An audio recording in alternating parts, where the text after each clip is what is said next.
a lot of the first couple of days of plays we'll be discovering not only what's strong on Night 19, but what the teams are playing against each other in scrims as well. Yeah, and both of these teams have been here in Europe for a fair bit, so at least they've been exposed to the same solo queue environment. That won't be true in group stage, where a lot of teams ended up boot camping on the Korean servers. Yeah. But looking at the very early bans, you're seeing Syndra. That's more likely to be a bot lane ban than a mid lane ban, because so many people have started picking that up. I expect Pantheon to be banned for most teams across most games, and then Rumble would be a specific ban targeted at Huni, since that was his most played and most successful champion in the LCS. Interesting to see Clutch go for the Kiana ban here. It was one of Damonte's signature champions in the LCS, one of the first players to play it and actually win with it in the LCS last split, but they say they don't want to have that on the board. The Gangplank, another target ban against Huni, and immediately he goes towards his Renekton. Yeah, if Clutch is going to be banning Kiana, it's because they have some other first priority that they definitely don't want to give up, and I can see Renekton being that,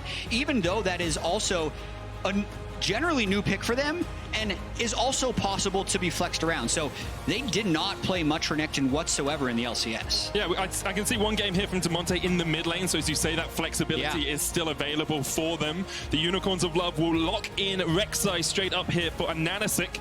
I will keep trying to get the pronunciation of that name correct. For those viewers, it's spelled, you see it, it's a Hasasik or whatever, but it's a Nanachek, because the H's, as far as his in-game name, are meant to look like N's. They're uppercase in that sense. So this is about as far as I'm willing to go, is like, yeah, I'll pronounce it the way you want, man. You usually have to use the correct letters, please. It does mean pineapple, of course, and they will lock in the Unicorns of Love will lock in the Nico as their second pick. Zaya Rakan coming out straight away for Cody, Sun, and Vulcan, and that's going to be matched by a Morgana in the bottom lane for the Unicorns of Love. Yeah, I want to see where this Nico ends up going, because it is flexible. It's probably, if I had to guess, something we'd end up seeing in the top lane, but I mean, we have all of our summer split prep. We have these documents and sheets that show the champions that these teams have been picking throughout the summer split, and we think, hey, maybe there's going to be some trends and tendencies. The Renekton, no. That was played once mid and once top for Clutch. Where is this Nico coming from Unicorns of Love? The only time they played it was Inax playing it down towards the bottom lane. Yeah. So maybe they're going to take it down bot. We see Zaya Rakan, that has been played very commonly by Cody, Sun, and Vulcan, both of their most played champions in that bottom lane. Next ban's coming out. Skarner removed from Lyra, nothing too surprising there. Caitlyn ban and an Elise ban from the Unicorns of Love. Yeah, I think the Skarner ban is fairly impactful for Clutch Gaming's playstyle, but they have decided to opt against it, mainly because they feel like they can get so much strength out of Zaya Rakan. Oh, Heimerdinger! Heimerdinger! So I've done tons of prep because Heimerdinger is amazing. Seros plays it a bunch. We've seen it buffed on recent patches. Heimerdinger, RNG are sweating somewhere right now, chat. Because you also don't know where it's going to go. You don't know where a lot of these things are going to go. The turrets were actually buffed on Heimerdinger, so for all we know, it could also go top lane with the Q-Max. We saw it bot lane last year frequently when marksman changes were done in patch 8.11. Or you could just throw it mid like Seros does on Detonation Focus Me. So there is so much going on. At least what I can say is the Echo's going jungle. Yes, Echo jungle. Freak talked about it in his patch 9.19 review. It's a very common pick these days. Incredibly powerful, especially if you can get up towards that Lich Bane, that Zhonya's. The Akali being locked in. Did, of course, have the micro stun taken away from her ult, but now has a little bit more power back in there. So still a pretty powerful pick all round. We'll see where the Unicorns decide to go with their last pick. Could be an AD carry. It's going to be the Tristana locked in. I was going to say they need to make sure they get some physical damage into their team composition, but also they picked the AD carry that very easily goes into a solo lane. So it could be something that No Man's ends up playing if they do want to keep that Heimerdinger in the bot lane. Oh, man. Definitely could be. They got into 20 seconds to lock in where things are going. The flexibility of both of these drafts, to a degree, of course, Renekton and Akali could swap around. The Echo is likely to be jungle. I feel like this is it.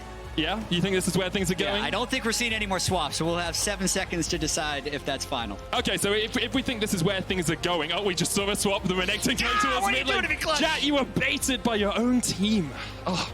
So let's have a look at it. Let's assess exactly how we think these two teams are going to play out here now that everything is locked into place. Whew. Well, we know that Unicorns of Love do like playing around their mid lane, and I don't see why they wouldn't want to do that with the Tristana, especially going up against a Renekton. If Damonte does want to play aggressively, that's a window for Nanachek to start ganking on the Rek'Sai. We haven't seen Lyra on the Echo, but I don't think it will change his overall style, which is relatively actually conservative into the early game, and then he becomes more active towards early Drake or early Rift Herald. So I still expect mid priority from Unicorns of Love and Clutch Gaming to play towards their side lanes.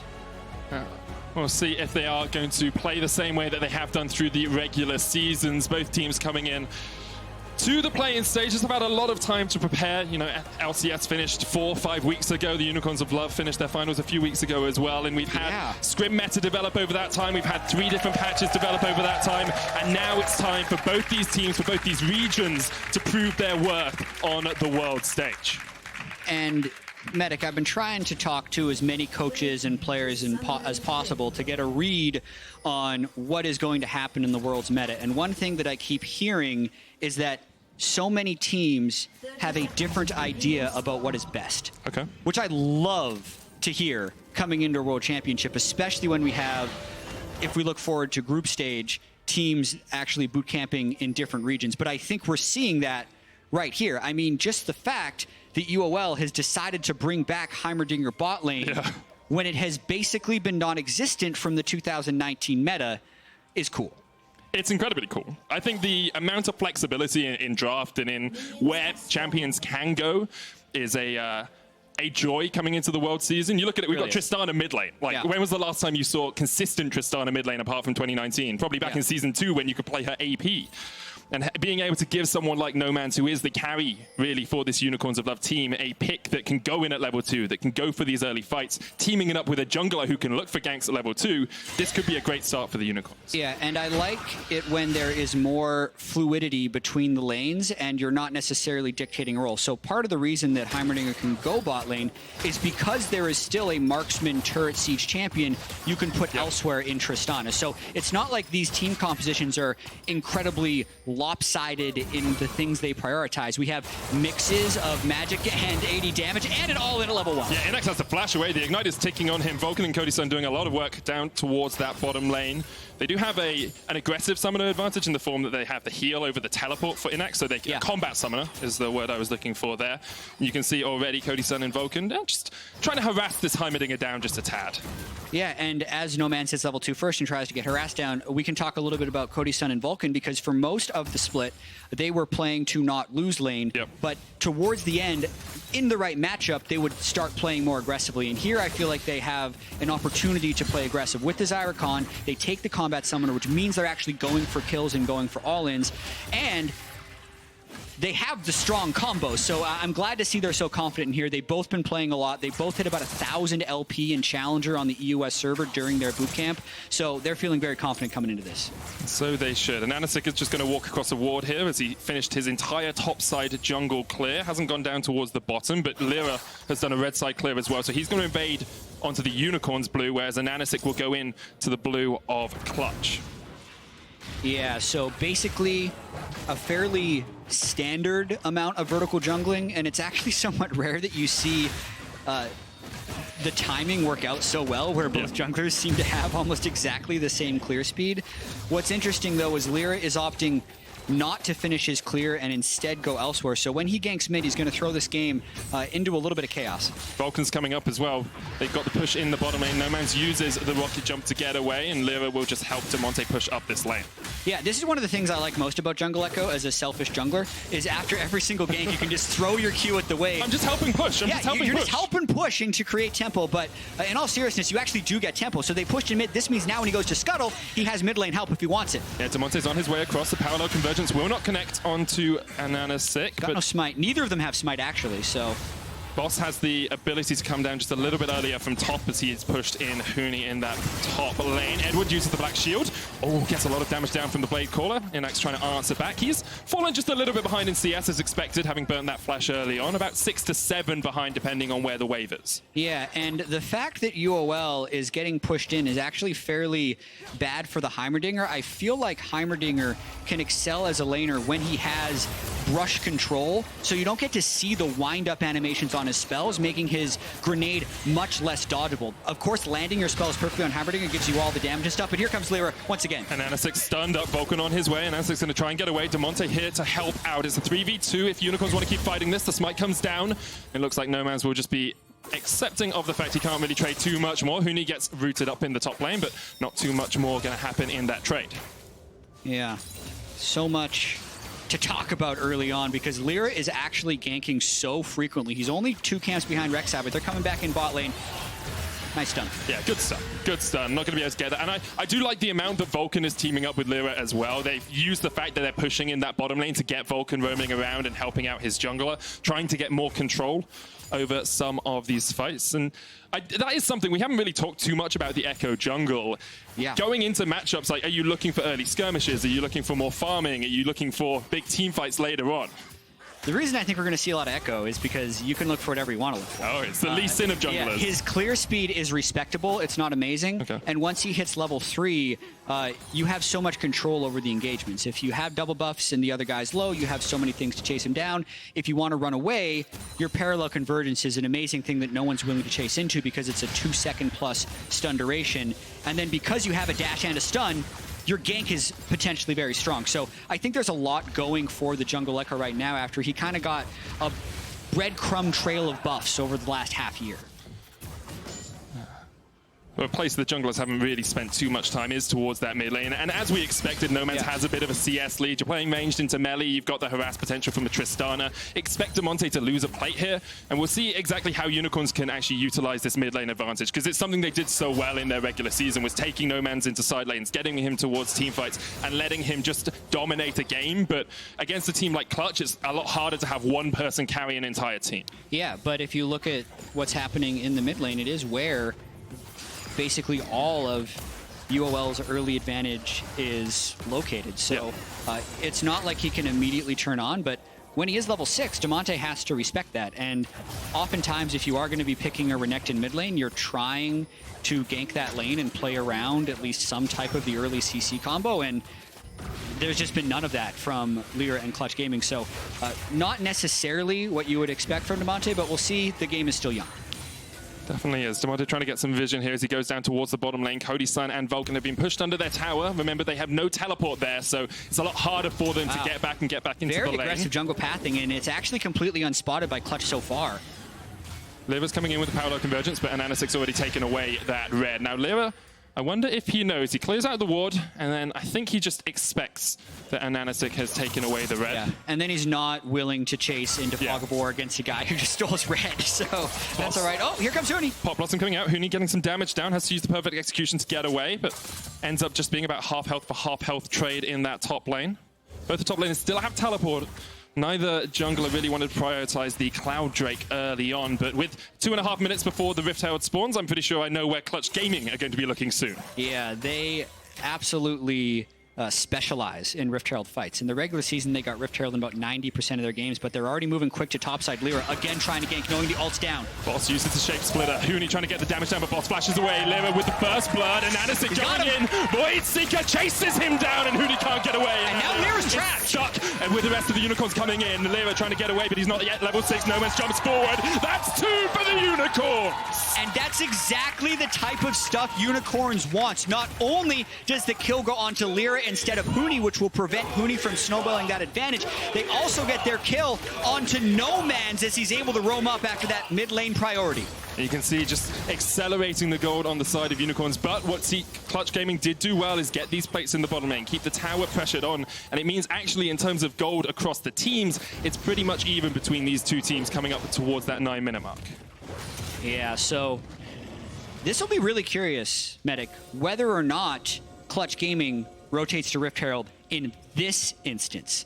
Because when they're not playing to win bottom lane, you can see it. But if they're dominating and taking turret plates, that could be a reason to stay there and go after Rift Herald. Watching this gank one more time, they don't get the stun onto Boss, but they do manage to get the kill as Huni tanks turret. But because Huni was tanking turret, it gets him into kill range and conveniently also gets Rek'Sai in behind Echo. And I really do like how they stop damage and allow No Man's to pick up that kill. And Lyra not yet level 6. Remember, he didn't get his red buff down towards that bottom side. That's going to be some experience he lost out in the jungle. I'm not saying that single camp was everything that made that play possible, but it definitely helped for the side of Unicorns. And now, as you said, Jat, you have a big No Man's in the middle lane. Press the attack Tristana already at the Bilgewater Cutlass. It's going to be very strong as we get towards the mid-game. Still only 10 minutes in, though, and we seem to still be in the laning phase. Clutch have decided not yet to swap their bot lane up towards top, but perhaps this is the opportunity. This is the normal recall timing. You're going to see Vulcan leave early. Oftentimes, Clutch would do this. Vulcan would roam up, and Cody Sun would have teleport, so he'd walk bottom, and if there was a fight, he'd teleport up. Now the fact that they don't have teleport means they actually have to seed the bottom lane if they decide to do this, and based on the early pathing, it looks like they're going to do this, and then probably try and take plates top lane after the fact, trying to kind of attack Ananashek right here. But the fight, if matched by UOL, could very well go in their favor. This could dictate maybe even the rest of the game if there's a big fight. That's the question. How close will this fight be? Rift Tower picked up.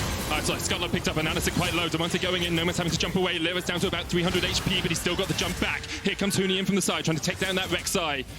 The rest of the Unicorns are on their way. Boss still pushing in top. Huni going forward. Can't quite catch onto the Rek'Sai. And now he's over the wall by himself.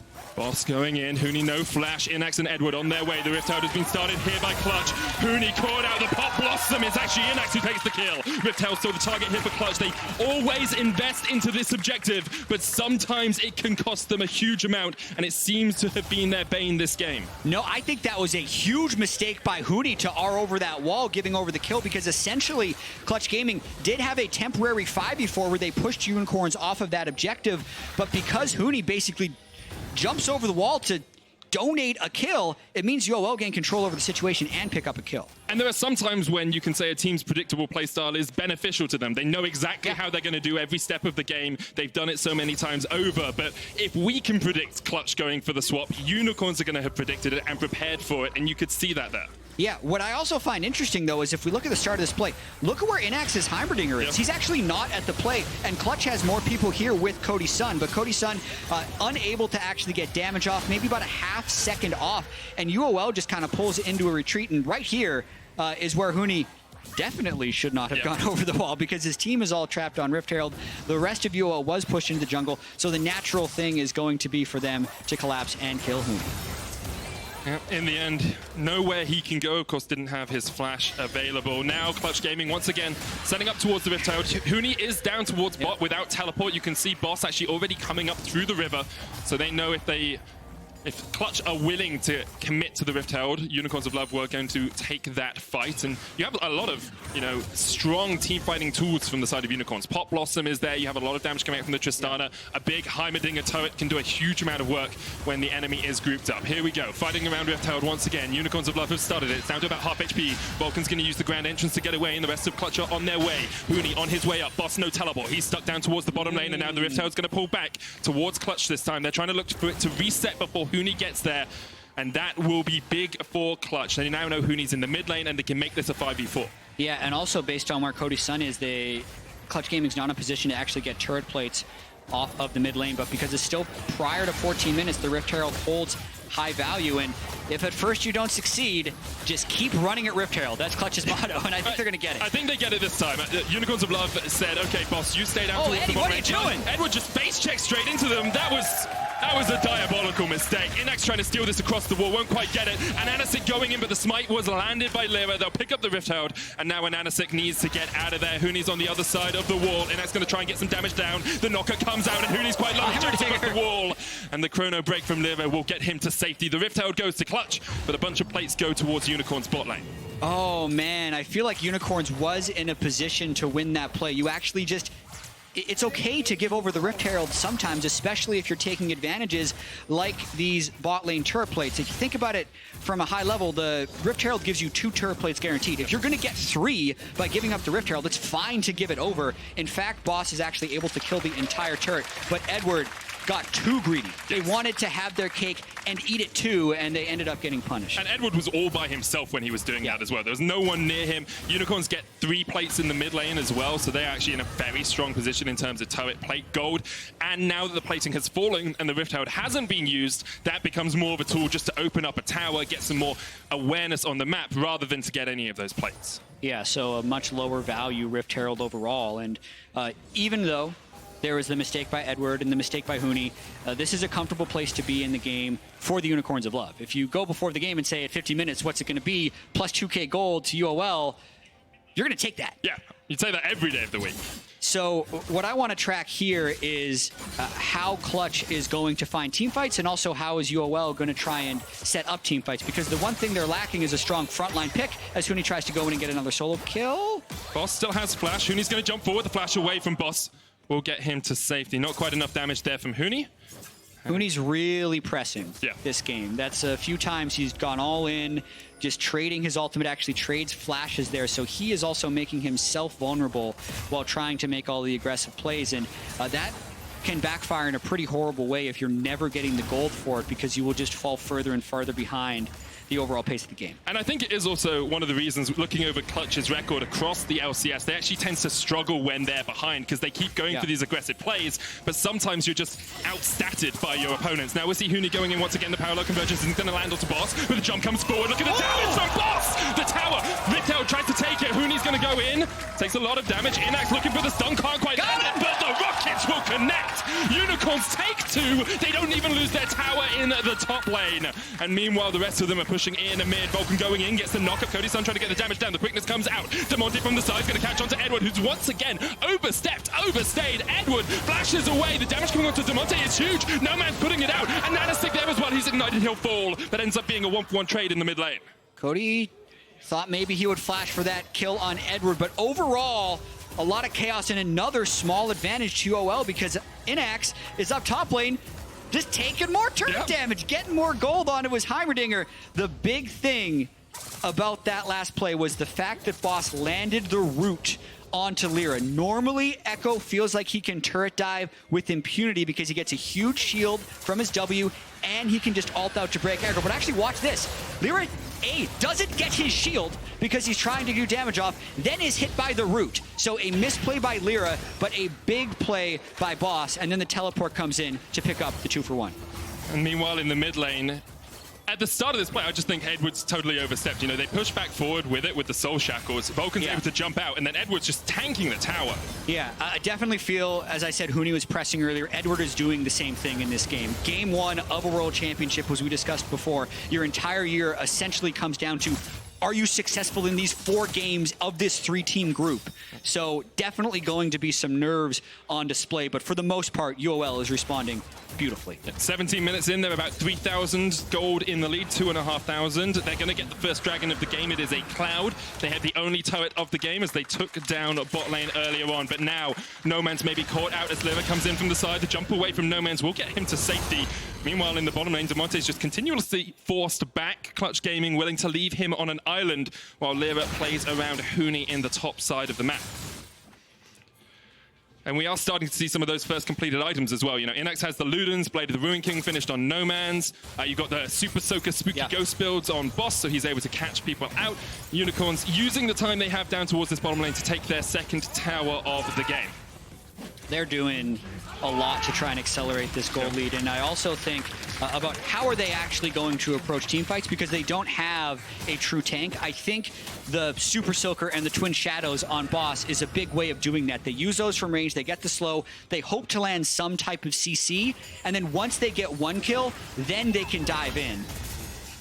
The slow into snowball build fight. So you get 1 kill, you keep it rolling, you keep going, you keep because fighting. It's not even Boss that has to land the follow-up CC. It could be Inax, it could be Edward. It's just one of those things, and they'll have enough range damage to try and get one of those executes. And then on the side of Clutch Gaming, they kind of made their way to Worlds through strong flank team fights. So that's one of the reasons I think they put Demonte on Renekton, not because they're great at playing around melee soul laners, but because Demonte is good at playing melee soul laners in team fights and trying to find ways to flank around. So that's what I think Clutch will eventually be trying to do, as long as they can keep this game close.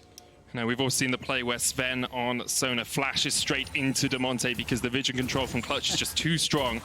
Let's see if Clutch can do that once again. Keep an eye on where they're placing their pink wards. What are their areas of importance on the map? Huni here in the top lane was trying to catch out No Man's. We'd be able to burst him pretty rapidly as there's no magic resist yet on the Tristana. And you've got a Hextech Gunblade already finished on Huni. But Unicorns of Love are doing this one methodically. 3 towers to 1, 3,000 gold in the lead as we come up towards the 20-minute mark. And that next major objective, the Baron, is about to spawn. Yeah, No Man's isn't getting any weaker either.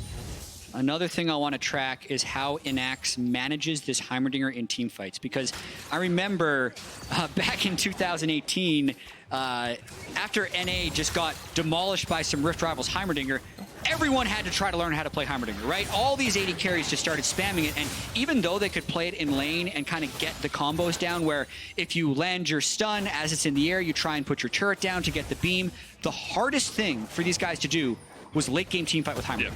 Yeah. It felt like the champion just fell off a cliff, yet when you see the Heimerdinger master play it, it's good late game. So in this situation where UOL looks to be entering late game with a gold lead, if Inax doesn't have that Heimerdinger mastery, the gold lead actually isn't going to manifest, because the champion is incredibly hard to play in pro-level late-game team fights. So I'm going to be trying to watch that as we progress throughout this game.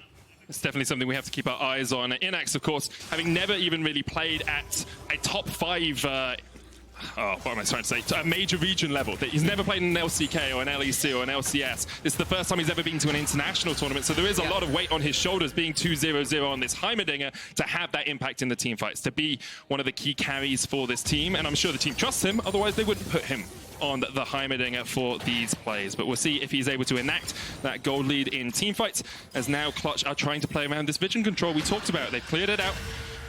Inax able to play safely, backs away, but it is usually Edward who is the one who oversteps in the mid game for the Unicorns of Love. He's the one that is trying to go a little bit too far. We've seen it a couple times this game. We saw it in their finals as well.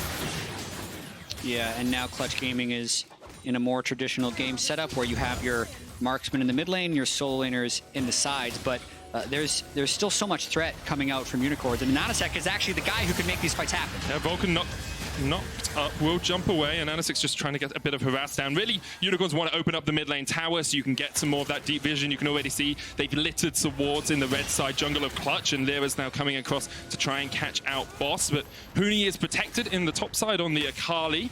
That's where Clutch's vision control is predominantly, and Unicorns will try and clear some of that out. It's very hard because Huni can burst pretty much anyone on this Unicorns of Love team right now if he finds one of them by themselves. Yeah, that's what he's just trying to do. Should not have moved in that brush, though, knowing there is a Rek'Sai on the other team. Unicorns was able to see him in that brush, and I think this Mountain Drake that comes up in about 15 seconds is of very high importance with the small lead Unicorns has and with how fast a Heimerdinger team can take that Baron. The Mountain Drake will put a lot more emphasis on Clutch Gaming to try and make stuff happen, which is why you see them moving first to the objective. They're the ones that get control of the river. The Scuttlecrab has gone down for the Unicorns, but now Clutch are a little bit split. Demonte's down towards the bottom side, and Nanasek has the flank position. The knockup's going to land onto Vulcan. Cody-san pops the death storm to try and get away, but Vulcan's already down. And look at the damage onto Cody-san. No man's just deletes him. The rest of Clutch are falling in the pit. There's nowhere for Lyra to go. It's a double for the Unicorns as they clean up Clutch in the river. And Medic, with how many people they just killed and the fact that they killed the enemy jungler, they're going straight to the Baron pit, and I don't think there's much Clutch can do to stop this. You can hear the support for the Unicorns of Love here in the LEC studio. Incredible stuff by them. Of course, during their LCS times, they were never able to make it to Worlds, and here on their first showing on the world stage, they are pretty much dismantling Clutch in some of these fights. Incredible stuff by them. They will get the Baron, as you said, Jat, and now it's all on Clutch to defend, all on Clutch to work a way back into this game, because they are 7,000 gold behind. And looking at this play, it's Unicorns who are organized and Clutch who is absolutely not. Look at Clutch's solo laners both getting bot lane priority. Meanwhile, their entire team is getting jumped on, and this is what we talk about, is the Spooky Ghost coming out to slow them as UOL just piles on, and there was no escape. They chained the roots onto Lyra at the end to pick up the other kill. And Medic, oh my goodness, we talked about it a little bit before the tournament, but thinking about kind of play in history, even though the NA teams and the EU teams and the LPL teams always make it out, we're seeing them drop more and more games. I mean, last year, EDG dropped a game in group stage. G2 dropped a game to Supermassive and then had to win a tiebreaker to get first in the group. Gambit, the team from this region, took Cloud9 to 5 games in their series. So it is absolutely very plausible that UOL will be able to take down Clutch Gaming. We heard in the feature, Edward said they're going for first in this group. They are trying to make a statement in Game 1 here at Worlds, and they have all the cards in their hand with Baron and a 6,000 gold lead. What a statement it would be. Of course, it would relegate Clutch to that second spot, meaning they would play someone who topped another group. You're looking at Splice, you're looking at Dam 1 Gaming, you're looking at whoever comes out of Group C. That's one's a little bit more up in the air, but it's so difficult for Clutch if they lose a couple of these games early on to actually be able to get to the knockouts in a favorable position. I love me some overreactions. It's a double round robin in no, this overreact. It's Game 1, Jack. Clutch is 1-0. That means they're going to lose the next one. Tanner time is done. And it's over. But based on what we've seen in this game, I've seen Huni come out and press too hard. Yep. I've seen them try and reach for new picks, like the Renekton mid for Demonte, or the Jungle Echo for Lyra, where the Skarner was up the entire first phase. The champion, they really made it to Worlds on, and they decided not to pick it. So they're trying to kind of flex how flexible they can be, and they're getting flexed on by UOL, because UOL is the team that pulls out the Heimerdinger, gets No Man's on a Tristana, dominates that mid lane, takes the turrets, wins the team fights. They're the ones that are looking like the polished favorite. A team that almost didn't make it to Worlds as well, and only won their finals 3-2 after struggling early on, and now they're pushing in towards this inhibitor tower. Clutch have to pull a rabbit out of a hat to defend. Huni split pushing on that tier 2 in the bottom lane. The teleport coming in behind them now as Unicorns open up the inhibitor. Looking for the damage. Huni misses the tangle barbs there. Unicorns need to retreat, have to back away just a little bit because they have to respect the damage that Huni can put down on this Akali now that he's hit 2 items. So that looks like it will probably be the final push from Baron, unless UOL tries to go for one more. It would be a little risky because they're sitting on 2,000 gold in Inax's pocket and about 1,500 on each of the soul laners, but there will be one more Baron wave if they chose to do so. That would actually be a time for Clutch to try and get a fight. Edward oversteps, Black Shield comes down, Huni could jump all the way onto the back line. He's going in! Holo! He's going to take down Edward, but now he's on the back line, has to pop the Zhonya's. He's in the Twilight Shroud and he'll get out. Great play there by Huni to find a single pick and get out alive. Gets that one kill as UOL reached for that last push with a little bit too much gold in their pockets, but it was really just Edward stepping out of line. We still got ourselves a game, Medic. And I do want to come back to the idea that we shouldn't overreact from Game 1, because it is a great game. It's great fun to watch. It's great to see the Unicorns challenging. But as you said, even if Clutch Gaming lose this, they do still have a double round robin to try and get back into it. Yeah, as we saw last year, EDG dropped a game in group stage, G2 dropped a game in group stage. In fact, in the history of playing, there has only been one, quote, major region in the LMS, actually HKA, who didn't win their group. And then subsequently actually lost to Fnatic in the best of 5 stage and made it through. I think that number actually is suspiciously low after watching so many of the play-in years and seeing how close many of the games can be. So I think it can be a wake-up call to the rest of the world that this play-in tournament matters. There can actually be some games of consequence and some upsets that happen that have large meanings. So UOL trying to make that statement and looking at the items on No Man's, I mean, pay attention to this guy throughout the play-in stage. We looked at the stats and we saw like, hey, maybe this guy can make some noise. And every time you look at stats like that, you think, okay, but did he do that, you know, in the LCK? Did he do that in the LEC? No. But now, look at what he can do to an LCS team in this game. So No Man's really showing up on this Tristana. I mean, in the LCL, he topped mid laners for KDA, damage per minute, damage per minute difference, damage percentage, and gold percentage. So this guy is a key carry, probably the star player, not only of his team, but of his region. And as you say, we have to keep our eyes on him as the tournament progresses. Right now, Unicorns 5,000 gold ahead as we get to the 28-minute mark. They've just got their second Cloud Drake of the game. There's an Infernal in 5 minutes. In 1 minute's time, though, the Baron spawns, and you can see Clutch saying, okay, Unicorn saying, okay, we'll put some control wards in towards the Clutch jungle and make sure they can't approach this Baron too easily. Yeah, and we're also going to see how much poise Clutch ends up having, because they still have Cody's son on Xayah, and he has 263 CS at 28 minutes, so once he gets Infinity Edge, he's going to have the potential to carry these fights. Clutch just has to make sure they have a reasonable setup. They can't be 3 people walking close to 5 and then running away until they die like they did at that Dragon fight. They've actually held fairly strong here. It was a 6,000 gold lead. Now it's 5,500 gold as they're waiting for this next Baron to spawn. It's a tough battle for them to win, but this game is not unwinnable for Clutch. I have to feel that the next fight will define which way it ends up going. Unicorns of Love grouped up in the mid lane alongside Clutch Gaming. All 5 players from both teams within a stone's throw of each other. Have to remember the Unicorns could just do a 2-man Baron. You have a Heimerdinger there. Don't really have a true tank, so maybe it'll be a little bit more difficult for them, but the Rek'Sai could tank it up for a moment.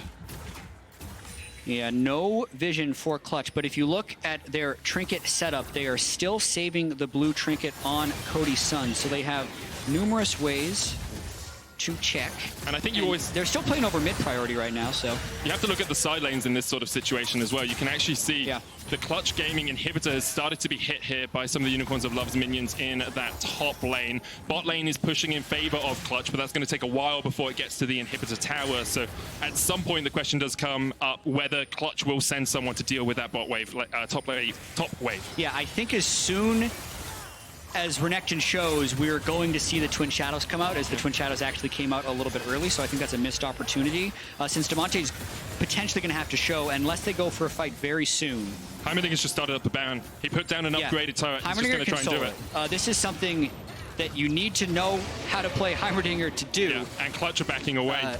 Doesn't look like he's got it, though. His turret's died, but now the rest of the team is coming. Yeah. Unicorns of Love are going to do this Baron. Clutch. Yeah, it's gone. Yeah, they're not going to be able to react in time. It's gone. The inhibitor was saved in the top lane, but Unicorns of Love start up the Baron. They take their second of the game.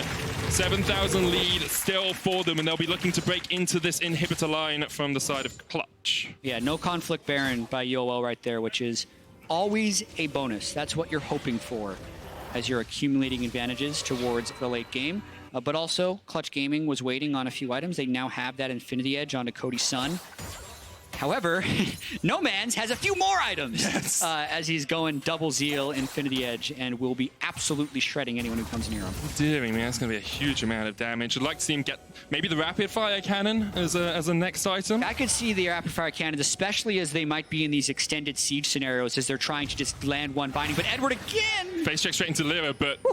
Meanwhile, the rest of the Unicorns were looking down towards that bottom lane. Huni is in the Twilight Shroud, but now he's being spotted out. He's on the wrong side of the map, and the Unicorns are chasing him down.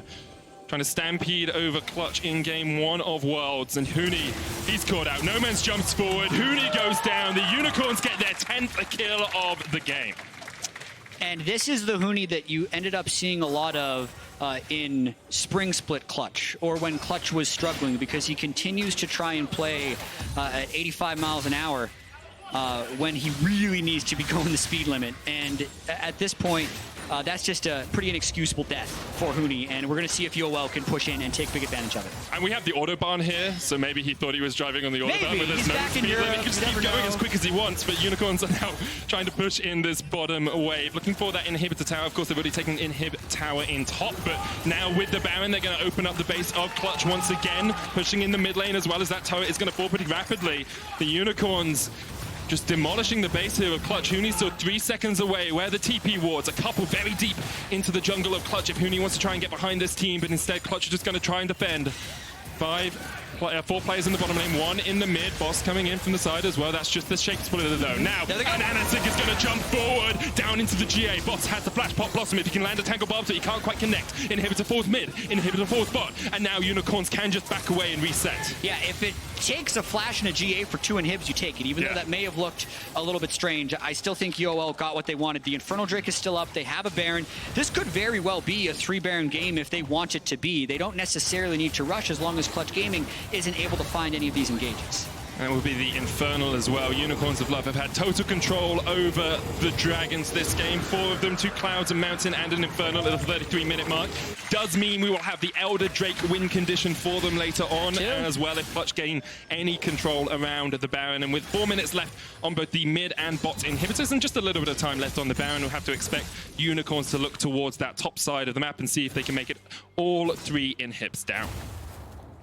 Yeah, there will likely be a small lull in the game right here unless UOL can get a pick. If they do turn it into a 4v5 situation, I could see them pushing to end, but for now, they're going to use the 2 waves of super minions in order to get that 3rd inhib, because they're going to wait for Clutch Gaming, Damonte, or Huni to have to go and deal with a side wave, and then just kind of slowly push up with 5. UOL, as we kind of mentioned before, don't have a tank or that like really reliable initiation. They just have good poke. So they're just going to sit at arm's reach and keep pushing Clutch back so that they can get objectives. That's exactly what they're doing. We saw Demonte chunked out in the mid lane there. Unicorns of Love, they don't really need the minion wave to be here for them to go towards this inhibitor, but they want those supers in mid and in bot, as you said, Jack, to be pushing in so that Clutch have to react. Clutch on their last legs, but I've seen them like this in the regional qualifiers versus TSM, where they kept fighting until the very last. I have memories of the Pantheon game in Game 1, where they just kept going for these engages. Yeah, the waves are in a spot where Clutch could theoretically get a good flank, but that teleport is so far away. Demonte's going in. Huni on towards the back line, almost chunked out. Demonte's all the way on the back of this fight, but this is too little, too late. They jump in. Inax takes down one. One answered on the side of Clutch as the damage comes down. Lyra trying to do the damage off towards the side, and Nanasik has fallen. Cody's son is all on you. Demonte tries to heal up, but Boss goes in with a Pop Blossom, and now 3 members of Clutch are down. It's Cody, it's Lyra trying to defend versus Noman's, Inax, and Boss. Noman's jumps away. Inax maybe overstayed. Huni back up, joins the time, but Lyra's down, and now Noman's can open up, but Huni jumps back. The stopwatch comes out from Noman's, but Huni has the damage. He shuts him down, and Clutch have held on. Inax tries to jump onto Cody's son, but Cody's son is doing what he can. Inax almost falls. Huni goes down towards the top side, and the Unicorns of Love have just held on. And now Cody is all by himself trying to clear these. If UOL wants to double teleport back, they might be able to actually end the game during the death timers. What a fight that was, and Unicorns with 2 TPs can come back in for it. They're not going to do it. The super minion, the last standing. Vulcan's back up, and Clutch show us just how clutch they can be in some of these moments. They hold on, but they do lose inhibitor number 3, which means there will be, for a brief period of time, 2 super minions spawning in each wave. Watching this initiation happen one more time, Huni's just trying to buy time. He actually doesn't end up getting much done, and the initiation comes in a little bit late, but because they so quickly burst down Edward and Rek'Sai, they buy enough time with a stopwatch. And here's where the fight ends up getting very interesting, because it's all about buying time with your stopwatch when you don't have tanks to try and make this fight happen. But because Lyra comes in with his parallel convergence, it splits Inax from the rest of the team, and it's really Noman's who salvages a lot of this fight, because he ends up saving Inax's life, but it ends up costing his own life because of the way Huni played it, and some very clutch flashes come in on the backside. Huni missed his E on Boss, which would have actually been, if that E lands, I think Clutch ends up acing the UOL, because then they'd be able to 2v1 at the end of it. Well, you said it could be a 3 Baron game. Unicorns of Love looking for their third. It has just spawned. They can back away towards it. Huni has teleport. He's in the base, but can he defend? I don't know how Clutch is getting mid-priority, because it's 5v4. So UOL should actually just be pushing Clutch Gaming completely off of this objective, since Huni, if he does join, will lose his base. At the moment, Unicorn's playing it just a little bit safer, but as you say, there's double super minions pushing in the side lanes. It can be very hard for Huni to deal with all 3 waves at once. I feel like this is a bluff by Clutch Gaming. They should not be here, because it will be 5v4. Nomans gets a little bit of damage onto Vulcan. Jumps forward, looking forward. Vulcan has to jump away. Buster shot, not quite enough. He gets kick, but he pops the stopwatch and he manages to survive. Meanwhile, in the mid lane, Demonte has been chucked out by the Unicorns. And you have to feel that's it. You have to feel it's done. Unicorns now don't even need the Baron. They can just push in with the super minions. I think that is what should happen when you're 4-man up in the base and your Akali's in base dealing with all the super minions. So now it will be 5v4 in the base as YOLO tries to win the game. We'll see if Unicorns are able to close it out here. The Pop Blossom comes out from Boss. Huni jumping onto Noman's. Quickness comes out as well, but Noman's is able to get away in time, and Nanasik down into the GA. Cody. And that is the kill. Inax taking down Lyra. And Nanasik rooted up. Cody's son still trying to get the damage in here on the Xayah, but unable to find the connections. The mid lane inhibitors respawn. Bot lane's respawned as well. But the Unicorns of Love can just push in. Now it's a 5v3. Clutch Gaming trying to hold on to some semblance of the game, but the Nexus Towers are the target, and Unicorns will start Worlds off with a bang as they take down Clutch Gaming. And welcome to Worlds. Clutch Gaming, the Pool 1 team in this group, falls to Unicorns, who have 3 members of the Vega Squadron team who went 5-1 in the MSI play-in group. So not a team to be taken for granted or looked past. And Clutch Gaming will have to bounce back from this one. Need a big turnaround from Clutch. They do still have time, as we said. Game one, they seem to experiment just a little bit with the Renekton pick. Seem to have just a few things that weren't conventional for Clutch, and they have their double round robin. They've got time to bounce back and to really challenge, but great credit to the Unicorns, who, with a couple of mistakes, were still able to get over the line in the end. I think Edward was a little hyphy in this series. He's always kind of stepping forward, wanting to land that Dark Binding, since a lot of their team composition did revolve around getting picks. But for the most part, when we saw these guys match up, they were able to handily win the mid lane. Huni was unable to push an advantage onto Boss's Nico in the top lane with his Akali. And even though Cody, Sun, and Vulcan got flash level 1, we're also unable to break through any type of meaningful advantage onto UOL. So at the end of the day, it was UOL's teamwork that ended up winning them the game.